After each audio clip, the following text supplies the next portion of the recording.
तो आप सभी लोगों ने पिछला वीडियो तो देखा ही होगा जिसमें हमने प्रैक्टिस सेट 4.1 को स्टार्ट किया था। वहां पर हमने इस प्रैक्टिस सेट के 2 क्वेश्चन सॉल्व कर लिए थे। अब हम देखेंगे आगे के क्वेश्चंस, ठीक है। तो ये है आपका थर्ड क्वेश्चन। क्या बोला गया यहाँ पे कि express the following percentage as ratio in reduced form, यानी यहाँ पर ये जो परसेंटेज दिए गए हैं ना, इन्हें हमें रिड्यूस फॉर्म में लिखना है, ठीक है।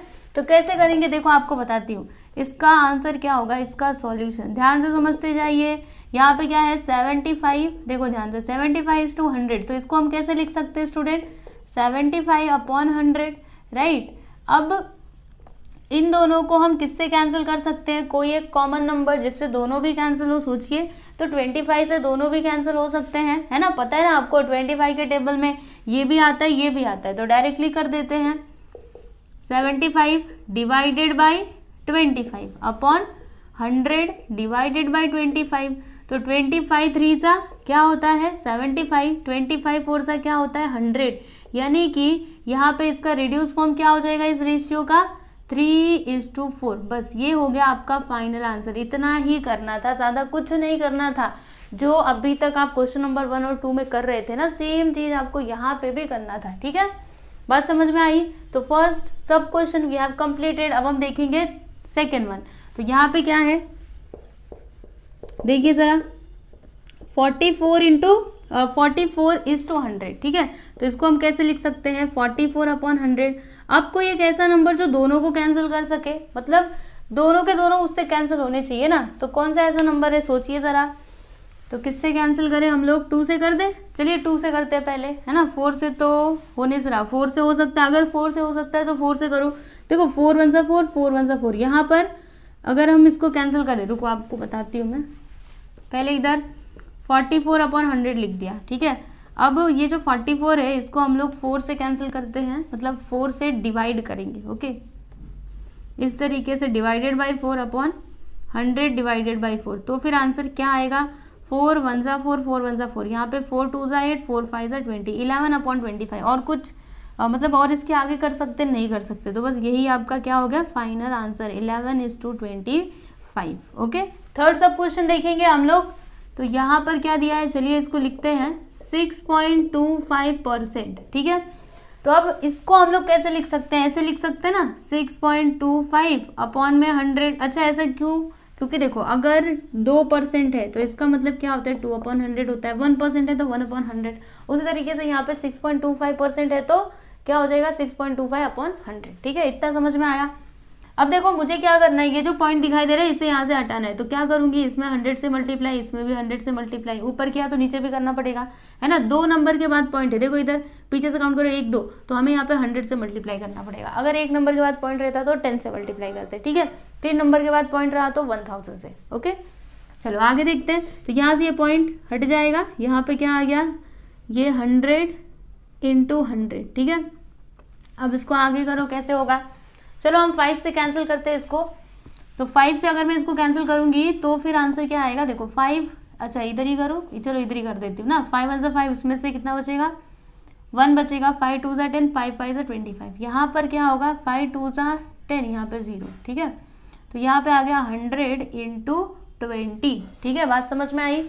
उसके बाद फिर से इसको कैंसिल करो 5 से, चलो 5 से करते हैं। तो 5 2 सा 10, यहाँ पे 0, और इधर 5 2 सा 10, 5 5 सा 25। 25 अपॉन क्या आएगा अपॉन में, ध्यान से देखिए 25 अपॉन में 20 × 20, ठीक है। अभी इसको और भी हम लोग छोटा कर सकते हैं, कैसे 5 से ही कैंसिल करो फिर से। तो 5 5 सा 25, 5 4 सा 20, और यहाँ पे फिर 20 आ गया। अभी भी कैंसिल हो सकता है क्या, जी हाँ कैंसिल हो सकता है ना। कैसे, देखो 5 1 सा 5, 5 4 सा 20। कैसे कर रही हूँ मैं, आपको समझ आ रहा है, चलो बताती हूँ अच्छे से पूरा आपको डिटेल में, ठीक है। ऐसे डायरेक्टली करते जाऊंगी फिर आप नहीं समझ पाओगे।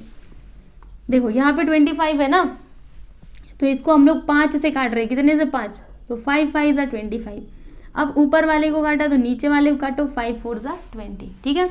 अब इधर देखो एक 20 दिखाई दे रहा है, तो कैंसिल करो 5 1 सा 5, 5 4 सा 20। मतलब यहाँ पे आएगा क्या 1/4 4 सा 16, यानी यहाँ पे रेशियो क्या आया, देखो मैं यहाँ पे रेशियो लिख देती हूँ 1:16। बस ये हो गया आपका फाइनल आंसर, ठीक है। चलिए अभी नेक्स्ट वन कर लेते हैं, ये वाला। इसका लिखेंगे यहाँ पे सॉल्यूशन 52:100, ठीक है। तो इसको हम कैसे लिख सकते हैं, 52/100 करके लिख सकते हैं, है ना। अब क्या होगा, तो हम लोग इसको किससे कैंसिल करें, 2 से कर सकते हैं, 2 तो बहुत छोटा हो जाएगा ना, चलो 4 से करते हैं, 4 से कैंसिल करते हैं। तो देखो 4 1 जा 4, इसमें से 1 बचेगा, 4 3 जा 12, यहाँ पे 13 आ जाएगा, और यहाँ पे 4 2 जा 8, 4 5 जा 20, 25 आ जाएगा। और छोटा हो सकता है, सोचिए जरा, नहीं हो सकता, बस यही हो गया आपका फाइनल आंसर, 13:25। अभी लास्ट वन देखेंगे, 0.64%। देखिए मैं यहाँ पे करती हूँ इसको, 0.64%, ठीक है। तो अभी इसको हम कैसे लिख सकते हैं, चलिए बताती हूँ, सॉल्यूशन, ठीक है। यहाँ पे 0.64%, तो ऐसे लिख सकते हैं ना, 0.64/100। पॉइंट हटाना है तो 100 से मल्टीप्लाई करो, और क्या। यहाँ पे भी ऊपर नीचे दोनों भी करना पड़ेगा, ऐसा नहीं कि बस ऊपर करके छोड़ दिया और नीचे आपने किया ही नहीं, ऐसे नहीं चलेगा, ठीक है। तो यहाँ पे आ गया 64/100 × 100, ठीक है।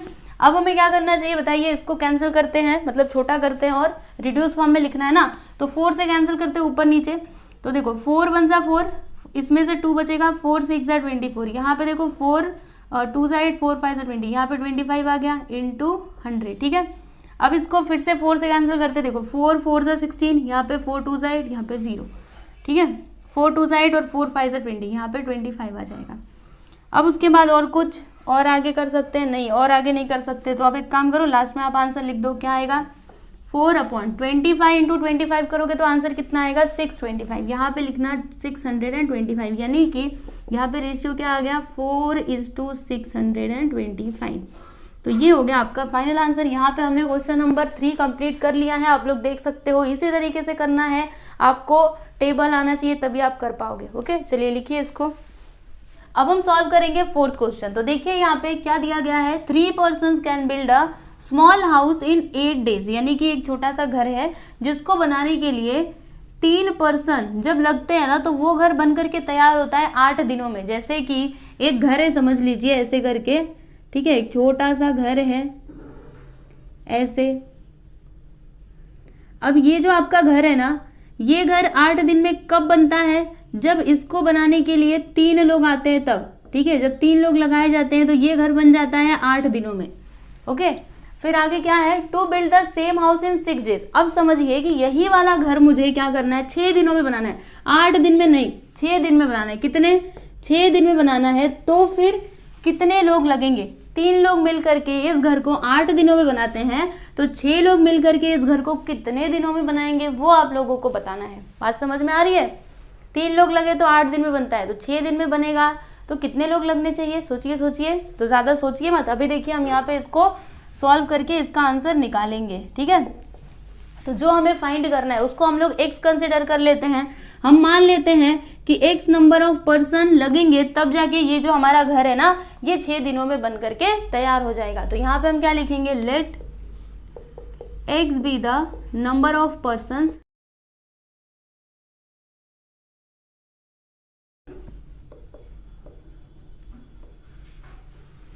required to build the house in 6 days, ठीक है। मतलब अगर उस घर को 6 दिन में बनाना है तो x नंबर ऑफ पर्सन्स की जरूरत हमको पड़ेगी, ऐसा हमने कंसिडर कर लिया, ठीक है। अब देखो सबसे बड़ा क्वेश्चन ये है कि इसको हम सॉल्व कैसे करें, है ना, कैसे करेंगे सॉल्व। तो आप ये आइडेंटिफाई करो कि ये ना इनवर्स प्रोपोर्शन है या फिर डायरेक्ट प्रोपोर्शन है। इनवर्स और डायरेक्ट मैंने आपको एकदम स्टार्टिंग में बताया था, याद कीजिए, मैंने बोला था कि आगे आपको इसकी जरूरत पड़ेगी।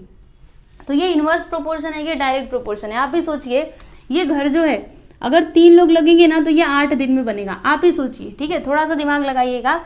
अगर मैंने लोग बढ़ा दिए, ये पर्सन्स हैं, ये डेज है, ठीक है। अगर मैंने पर्सन को बढ़ा दिया, 3 की बजाय 4 कर दिया, तो ये जो लगने वाला दिन है वो घटेगा कि बढ़ेगा, बताइए। वो तो कम होगा ना, कम होगा। देखो देखो, ये कोई काम है, समझ लीजिए एक कोई काम है, ठीक है, ये कोई काम है। तो इसको करने के लिए अगर कोई एक आदमी करता है ना, तो वो इस काम को 10 दिनों में करता है। तो अगर मैं 2 लोग लगा दूंगी तो ये काम कितने दिनों में होगा, 5 दिनों में होगा। मतलब क्या, एक जब आदमी था तब ये 10 दिन में हो रहा था, 2 लगा दिया तो 5 दिन में होगा। ठीक है, उसी तरीके से जब मैं इसको और थोड़ा बढ़ा दूंगी, मैंने बोला नहीं 3 लोग या फिर 4 लोग इस काम को समझिए कर रहे हैं। ठीक है, 4 लोग इस काम को कर रहे हैं, तो फिर ये 4 मतलब 5 ले लो। ठीक है, अगर 5 लोग इस काम को कर रहे हैं तो फिर ये जो काम है ना, ये पता है कितने दिनों में हो जाता है, 2 दिनों में ही हो जाता है। तो आप यहाँ पे देख सकते हो, जब हम नंबर ऑफ पर्सन्स बढ़ा रहे, पहले 1 लोग थे तब ये काम ज़्यादा दिनों में हो रहा था, 10 दिनों में हो रहा था। जब 2 लोग किया तो 5 दिन में ही हो जाएगा, और जब 5 लोग कर रहे हैं तब तो ये काम और भी जल्दी 2 दिन में ही हो जाएगा। तो वही चीज़ है यहाँ पर, यानी कि एक बढ़ रहा है, एक बढ़ा तो दूसरा भी क्या हो रहा है, दूसरा क्या हो रहा है, कम हो रहा है। ठीक है, बढ़ नहीं रहा है, क्या हो रहा है यहाँ पे, कम हो रहा है। बात समझ में आई आपको? देखो यहाँ पे भी ये बढ़ रहा है, ये कैसे हो रहा है, बढ़ रहा है, इस तरीके से बढ़ रहा है ना, 1 2 3, 1 2 और 5, मतलब बढ़ ही रहा है। और ये क्या हो रहा है, देखो 10 से 2, ठीक है, 10 से 5, 5 से 2, मतलब इसको जब मैंने बढ़ाया तो ये क्या हो रहा है, कम हो रहा है। तो जब एक बढ़ता है और दूसरा कम होता है, तो ये जो यहाँ पे प्रोपोर्शन होता है, इसको हम क्या कहते हैं, इनवर्स प्रोपोर्शन कहते हैं। और इनवर्स प्रोपोर्शन में मैंने आपको क्या बताया था कि जो प्रोडक्ट होता है वो क्या होता है, कांस्टेंट होता है, राइट। तो अभी कैसे इसको आप करोगे, इनवर्स प्रोपोर्शन समझ में आया कि नहीं? तो जब भी क्वेश्चन आया ना, तो आप ऐसे ही आइडेंटिफाई करोगे, उसको खुद से समझने की कोशिश करो कि ये कौन से प्रोपोर्शन में है, तभी जाके आप उसको सॉल्व कर पाओगे, नहीं तो नहीं कर पाओगे। तो यहाँ पे हम क्या लिखेंगे कि here the number of persons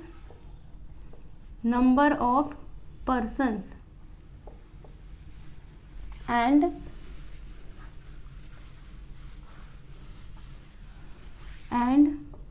number of days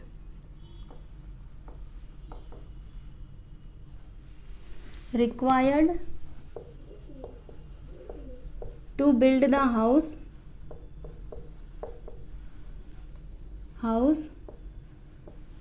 in inverse proportion। ठीक है, क्या लिखा मैंने, the number of persons and number of days required to build the house are in inverse proportion. कौन से प्रोपोर्शन में है स्टूडेंट, इनवर्स प्रोपोर्शन में है ना, तो ये आपको लिख करके ऐसे दिखाना पड़ेगा। ठीक है, तो अब अगर ये इनवर्स प्रोपोर्शन में है तो फिर यहाँ पे जो आपका प्रोडक्ट होगा वो क्या होगा, कांस्टेंट होगा। तो ध्यान से देखिएगा, ये जो घर है, जब 3 लोग लगते हैं तो ये घर कितने दिनों में बनता है, 8 दिनों में बनता है। तो जब 6 दिनों में इस घर को बनाना है तो कितने लोगों की ज़रूरत पड़ेगी, हमने x कंसिडर किया ना, तो यहाँ पे लिख देते हैं x, यानी x लोग लगेंगे ना, तो ये जो घर है ना वो 6 दिन में ही बन जाएगा। अब आप इसको सॉल्व कर दीजिए, आपको आंसर मिल जाएगा। तो 8 3 ज़ा 24, 6 को इधर ले लो, या फिर चलो बाद में लेते हैं, पहले इधर 6 6 लिख देते हैं, 6 को इधर ले लेते हैं, तो 24/6। अब यहाँ पर देखो x का वैल्यू हमें क्या मिलेगा, 6 4 ज़ा 24 होता है, तो x का वैल्यू हमें क्या मिल गया, 4। यानी कि अगर इस घर को 6 दिन में तैयार करना है ना, तो फिर हमें कितने लोगों की ज़रूरत पड़ेगी, तो 4 लोगों की ज़रूरत पड़ेगी। कितने, 4, यानी 4 लोग जब लगेंगे ना, तो ये घर कितने दिनों में बन करके तैयार हो जाएगा, 6 दिनों में बन करके तैयार हो जाएगा। ठीक है, तो यहाँ पे आप फाइनली आंसर लिख दीजिए कि therefore 4 persons are required to build the house in 6 days। build the house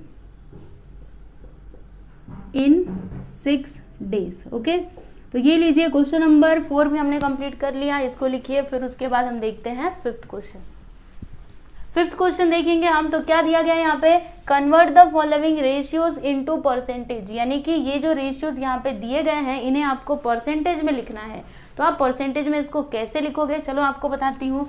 यहाँ पे लिखना सॉल्यूशन बहुत ही सिंपल है, एक समझ गए ना तो पूरा आप खुद से भी सॉल्व कर सकते हो। 15:25, तो क्या लिखेंगे हम, 15/25। ठीक है, परसेंटेज में कन्वर्ट करना है तो ज़्यादा कुछ मत करो, बस यहाँ पे 100 से मल्टीप्लाई कर दो। सब में आपको वही करना है, क्या करोगे, ज़्यादा कुछ नहीं, इधर उधर की मत सोचो, बस यहाँ पे 100 से मल्टीप्लाई कर दो, काम खत्म। ठीक है, तो अब इसको सॉल्व करो ना।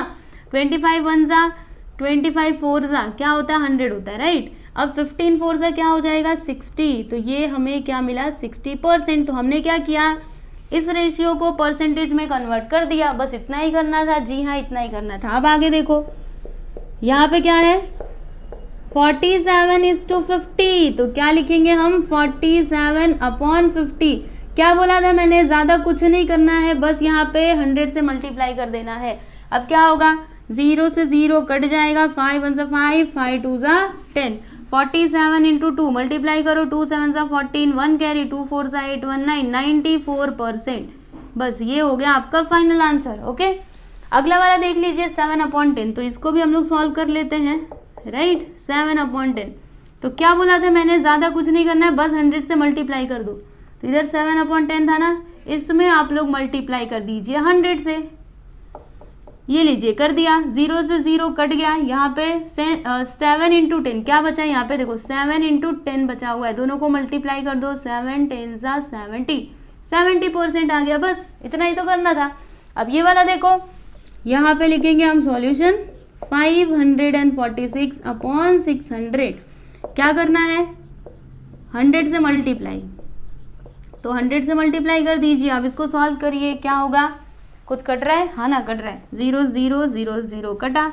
6 से इसको डिवाइड करो, तो इधर डिवाइड करके देखो ना, 5 4 6 डिवाइडेड बाई 6, तो 6 9 जा है ना 54, माइनस करेंगे, इधर कुछ नहीं, इधर कुछ नहीं, ये 6 को लिख लो, 6 1 जा, मतलब 91% यहाँ पे आ जाएगा, 91%। ये हो गया आपका आंसर। ये लो, कितनी जल्दी जल्दी हम लोग क्वेश्चन सॉल्व कर रहे हैं, है ना। अब ये वाला करना है, तो इसमें भी आपको वही करना है, क्या करोगे, 100 से मल्टीप्लाई कर दोगे। करें, चलिए इसको भी कर लेते हैं। यहाँ पे लिखेंगे सॉल्यूशन 7/16, क्या बोला था मैंने, मल्टीप्लाइड बाई 100। ओके, अब क्या करें, यहाँ पे ये, चलो इसको थोड़ा छोटा करते हैं, 2 8 जा 16, 2 5 जा 10, यहाँ पे 50 आ गया, ठीक है। अब देखो मल्टीप्लाई करते हैं, 7 5 जा क्या होता है 35 होता है, यहाँ पे आ गया 350/80। 350 कैसे आया, 7 इंटू 50 करो।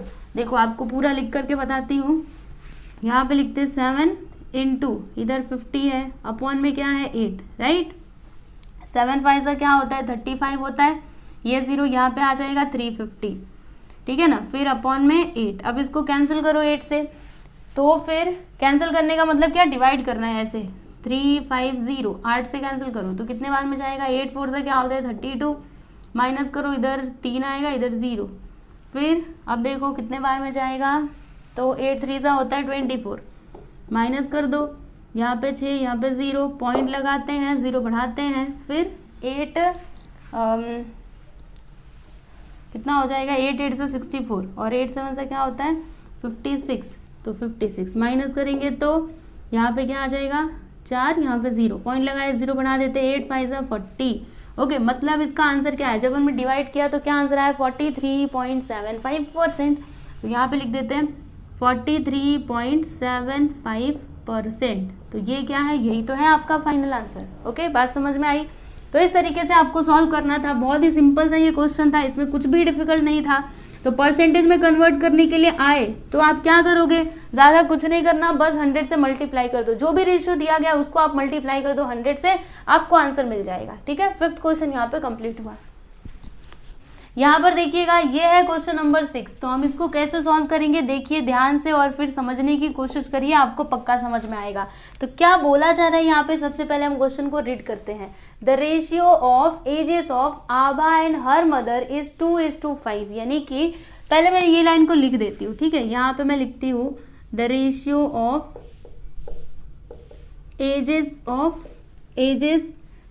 Of ages Abha and her mother is क्या है 2:5। ठीक है, तो ये मैंने लिख दिया। अभी आगे देखो, at the time of Abha's birth her mother age was 27 year, यानी कि जब आभा का क्या हुआ था, जन्म हुआ था। क्या बोला गया यहाँ पे, ध्यान से समझने की कोशिश कीजिए, क्वेश्चन को समझोगे तभी आप आंसर निकाल पाओगे। ये कंडीशन है कि at the time of Abha's birth, यानी आभा का जब जन्म हुआ था ना, उसके जन्म के टाइम पे उसकी जो मदर है, उसकी जो मम्मी है, उनका एज कितना था 27 ईयर्स। ठीक है, जब आभा जन्म हुआ था उसका, तब उसकी मदर 27 साल की थी। तो फिर हमें बताना क्या है, find the present ages of Abha and her mother. Abha और उसकी मदर का हमको प्रेजेंट एज बताना है कि अभी आभा कितने साल की है और उसकी मदर कितने साल की है। तो कैसे करेंगे, ये जो रेशियो दिया गया है ना, इसी की मदद से हम लोग पूरा सॉल्यूशन करेंगे। ठीक है, तो आभा और उसकी मदर के एजेस का रेशियो यहाँ पे क्या है 2:5। तो जो आभा है ना उसके एज को हम लोग 2x कंसिडर कर लेंगे प्रेजेंट एज को, और जो उसकी मदर है ना उनकी एज को हम लोग 5x कंसिडर कर लेंगे। मतलब यहाँ पर कॉमन मल्टीपल क्या हो जाएगा, x हो जाएगा। ठीक है, तो यहाँ पे हम लिखते हैं let the present age of, let the present age of Abha and her mother are 2x and 5x respectively. ठीक है, हमने यहाँ पे क्या कंसिडर किया कि जो आभा है ना उसका प्रेजेंट एज है 2x और जो उसकी मदर है, उसकी जो मम्मी है, उनका प्रेजेंट एज है 5x। ठीक है, इतना समझ में आया। क्या किया यहाँ पे कॉमन मल्टीपल हमने x ले लिया, x से हमने यहाँ पे मल्टीप्लाई कर दिया यहाँ पे। ओके, इतना क्लियर है। अब ये जो क्वेश्चन में यहाँ से ये कंडीशन दिया गया ना, इसका हम यूज करेंगे। यहाँ पे आपको लिखना चाहिए according to given condition, according to given condition. अब इसको आप लोग बड़े ही ध्यान लगा करके समझिएगा। सुनिए क्या बोला गया था इसमें कि जब आभा का जन्म हुआ था, ठीक है, तब उसकी मदर कितने साल की थी, तो 27 साल की थी। कितने, 27 साल की, राइट। तो अभी आप ही सोचिए आभा अभी कितने साल की है, इतने साल की है, 2x ईयर्स की है। यहाँ पे ईयर्स भी लिख दूं क्या मैं, चलिए यहाँ पे ईयर्स लिख देती हूँ, 2x ईयर्स, थोड़ा अच्छे से लिखती हूँ। ठीक है, देखो present age of Abha 2x years and 5x years. ठीक है, राइट। तो देखो अभी आभा कितने साल की है, इतने साल की है, और उसकी मदर कितने साल की है, इतने साल की है। तो आभा के जन्म के टाइम पे उसकी मदर का एज कितना रहा होगा, ये आप कैसे निकालोगे, क्या करेंगे, अभी जो इनका प्रेजेंट एज है ना उसमें से हम लोग माइनस कर देंगे किसको, आभा के प्रेजेंट एज को। क्यों कर रहे हैं, क्यों ऐसा किया, क्योंकि देखो उसकी मदर का एज हमको बताना है। ठीक है, समझिए उसकी मदर का एज बताना है कि जब आभा का जन्म हुआ था तो वो कितने साल की थी। तो क्या करेंगे हम, जैसे आप ही सोचिए एक हम नॉर्मल नंबर ले लेते हैं, जैसे अभी एक समझिए उसकी मदर है और ये आभा है। ठीक है, तो उनका प्रेजेंट एज कितना है, अभी ये प्रेजेंट एज इनका है 25 साल। ठीक है, और आभा है कितने साल की पता है आपको, आभा है समझ लीजिए 5 साल की। ठीक है, तो अब आपको ये बताना है कि जब आभा का जन्म हुआ था, ये जो आभा अभी 5 साल की है, तो जब इसका जन्म हुआ था तब उसके माँ की एज कितनी थी। आप क्या करोगे, इसके लिए क्या करोगे बताओ, ये जो उसकी माँ का अभी प्रेजेंट एज है इसमें से आप आभा का जो अभी का एज है उसको माइनस कर दोगे। यानी जब आभा का जन्म हुआ था तो उसकी मम्मी कितने साल की थी, तो 20 साल की थी, है ना, 20 साल की ही रही होंगी ना, तभी तो आभा अभी 5 साल की है। समझ में आ रहा है आपको। तो वही चीज हमने यहाँ पे भी किया है, आभा के मदर का एज प्रेजेंट एज ये है और आभा का ये है, तो क्या करेंगे उसकी मदर के प्रेजेंट एज में से आभा के प्रेजेंट एज को, यानी वो जितने साल की है उसको हम माइनस कर देंगे, तो हमें क्या मिलेगा, आभा के मम्मी का एज जब उसका जन्म हुआ था तब। ठीक है, और यहाँ पे क्वेश्चन में बोला गया है कि आभा का जब जन्म हुआ था तो उसकी मम्मी थी 27 साल की। समझ में आया। तो ये और ये दोनों क्या हो जाएंगे, इक्वल हो जाएंगे। ये क्वेश्चन में दिया गया है और ये हमने खुद से फाइंड आउट किया कि जब आभा का जन्म हुआ था तब उसकी मम्मी का एज कितना होगा, 5x माइनस 2x। ठीक है, तो अब एक काम करो, इस इक्वेशन को आप लोग सॉल्व कर लो, आपको आंसर मिल जाएगा। मतलब x का वैल्यू निकालो, 5x माइनस 2x करेंगे तो 3x इज इक्वल टू 27। 3 को उधर ले लो तो x इज इक्वल टू 27/3। अब इसको और आगे सॉल्व करो तो फिर आंसर क्या आएगा, 3 1 जा 3, 3 9 जा 27, यानी x का वैल्यू यहाँ पे क्या आया, 27। तो प्रेजेंट एज ऑफ आभा क्या होगा, यहाँ पे आपको लिखना चाहिए देयरफॉर प्रेजेंट एज ऑफ आभा। आभा का प्रेजेंट एज कितना हमने कंसिडर किया था, 2x ईयर्स ना। तो यहाँ पे हम लोग क्या लिखेंगे, यहाँ पे 2x था। ठीक है, क्या लिखा था मैंने, एक बार फिर से पढ़ूँ, let the present age of Abha and her mother be. यहाँ पे आपको बी लिखना चाहिए था स्टूडेंट्स। ठीक है, जब लेट लिखते हो ना तो उसके साथ बी लिखने का, माना, ओके, बी लिखने का। तो प्रेजेंट एज ऑफ आभा कितना है 2x, तो यहाँ पे हमने लिख दिया 2x। अब क्या करेंगे, x के प्लेस पे x का वैल्यू पुट करो, तो 2 9 से क्या हो जाएगा 18, है ना। मतलब आभा अभी कितने साल की है, तो 18 साल की है। अब उसकी मम्मी का प्रेजेंट एज बता दीजिए, तो यहाँ पर लिखेंगे एंड प्रेजेंट एज ऑफ आभास मदर, उसकी मदर का प्रेजेंट एज क्या है, तो क्या था यहाँ पे 5x था ना, 5x। तो एक काम करो 5 इंटू एक्स का वैल्यू इज 9, मल्टीप्लाई करो 5 9 से क्या होता है 45, तो 45 ईयर्स आ गया। यानी अभी उसकी मम्मी का एज कितना है 45 साल, और आभा कितने साल की है, तो 18 साल की है। बात समझ में आई। तो बस हमको यही करना था, ज़्यादा कुछ भी नहीं था। ये जो कंडीशन दी गई है क्वेश्चन में उससे आपको समझना पड़ेगा, तभी आप क्वेश्चन को सॉल्व कर पाओगे, नहीं तो नहीं कर पाओगे। इसीलिए क्वेश्चन को अच्छे से समझिए, ठीक है। तो चलिए आप इसको लिखिए। उसके बाद इसी तरीके के 2 और क्वेश्चन है, क्वेश्चन नंबर 7 और 8, उनको भी हम लोग जल्दी से सॉल्व कर लेते हैं। यहाँ पर देखिएगा, ये है आपका क्वेश्चन नंबर 7, बहुत ही आसान है और इसका सॉल्यूशन ज़्यादा बड़ा नहीं होगा, ये इतने में ही सॉल्व हो जाएगा, बस समझना है इसको ध्यान से, ठीक है। तो यहाँ पे देखो एक वत्सला है और एक सारा है, ठीक है। तो वत्सला का प्रेजेंट एज है 14 ईयर्स और जो सारा है ना उसका प्रेजेंट एज कितना है 10 ईयर्स है, ठीक है। अब आपसे यहाँ पे सवाल पूछा जा रहा है कि आफ्टर हाउ मेनी ईयर्स, यानी कितने सालों के बाद the ratio of their edges will become 5:4, यानी कि सारा, वत्सला और सारा, इनके एजेस का रेशियो 5:4 कितने सालों के बाद होगा, आपको वो बताना है। तो जो हमें फाइंड करना रहता है ना उसको हमेशा x कंसिडर करने का, ठीक है। तो हम यहाँ पे मान लेते हैं कि आफ्टर x ईयर्स क्या होगा, ये जो सारा और वत्सला है ना इनके एजेस का रेशियो 5:4 हो जाएगा। तो यहाँ पे हम लिखते हैं कि let after x years the ratio of their ages will become 5:4, ठीक है। सो देयरफॉर अब क्या हो जाएगा, ध्यान से समझिएगा इसको, ठीक है। मैं जो लिखने जा रही हूँ उसको आप लोग समझोगे तभी समझ में आएगा। अभी जो है ना वत्सला, उसका एज कितना है 14 ईयर्स और जो सारा है वो 10 साल की है, ठीक है। अब मुझे ये बताइए कि आफ्टर x ईयर्स इन दोनों का एज कितना होगा।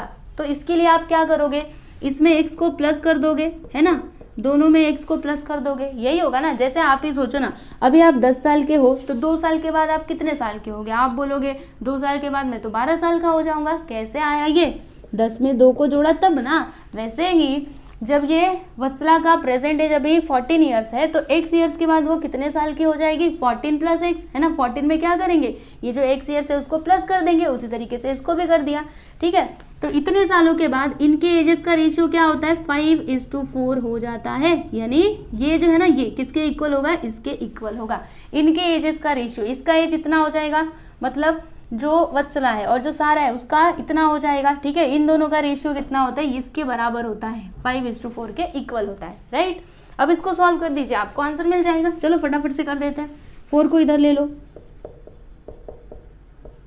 10x 10 + x को उधर ले लो, तो 5, फिर ब्रैकेट के अंदर 10 + x। अब मल्टीप्लाई करो 14 4 से क्या हो जाएगा, तो यहाँ पे 1 4 1 सा 56 होगा, 1 मिनट, 4 4 सा 16, 1 कैरी, 4 1 सा 4 56 प्लस 4 × x करेंगे तो 4x इज इक्वल टू 5 × 10 करेंगे तो 50 + 5x। अब क्या होगा पता है, इसको इधर ले लो, इसको इधर, तो 56 - 50 is equal to 5x - 4x। तो यहाँ पे क्या आ गया x और यहाँ पे आ जाएगा 6। 56 - 50 करेंगे तो 6 आएगा, यानी x का वैल्यू हमें क्या मिला 6 मिला।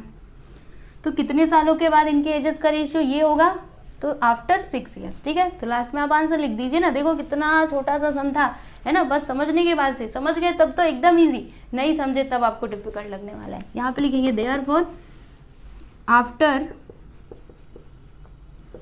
6 ईयर्स, ठीक है, after 6 years the ratio of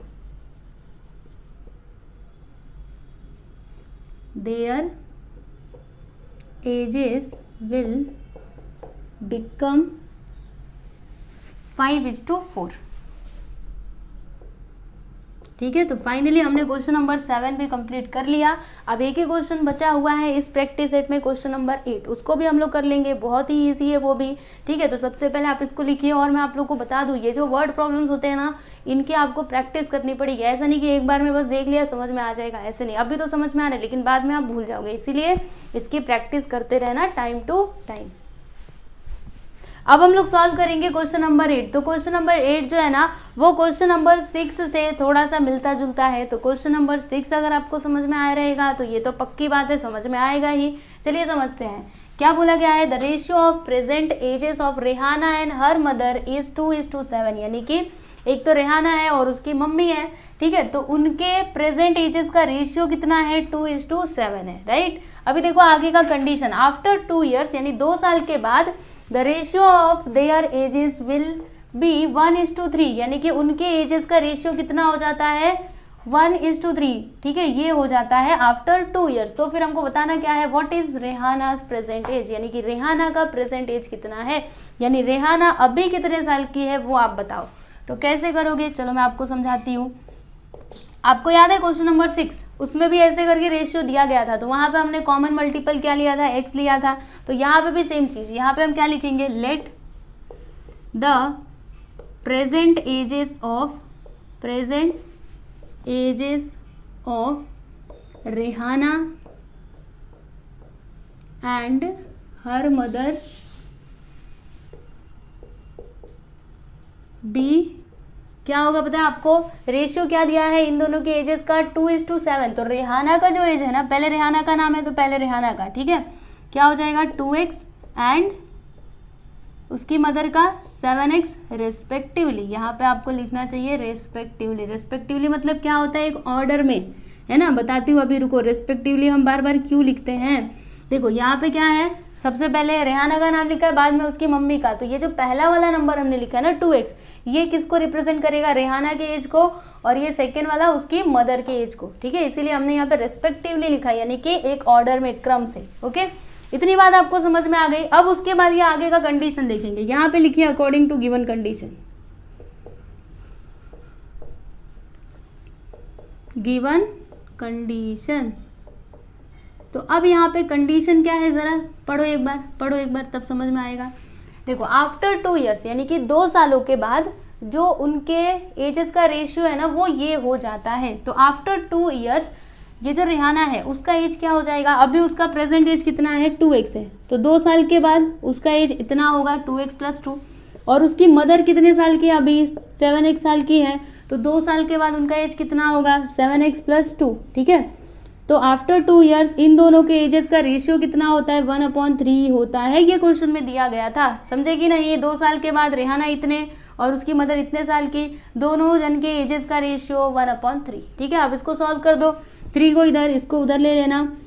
तो 3 2x + 2, फिर इधर 1 ब्रैकेट के अंदर 7x + 2, फिर मल्टीप्लाई करो, 3 2 = 6 + 3 2 = 6, राइट, 6x 6। फिर यहाँ पे 7x + 2। अब क्या करें, 2 को इधर ले लो या फिर 7x को इधर ले लो ना। 6x - 7x और यहाँ पे 2 - 6, 6x - 7x -x आएगा, इज इक्वल टू 2 - 6 -4, माइनस से माइनस कैंसिल।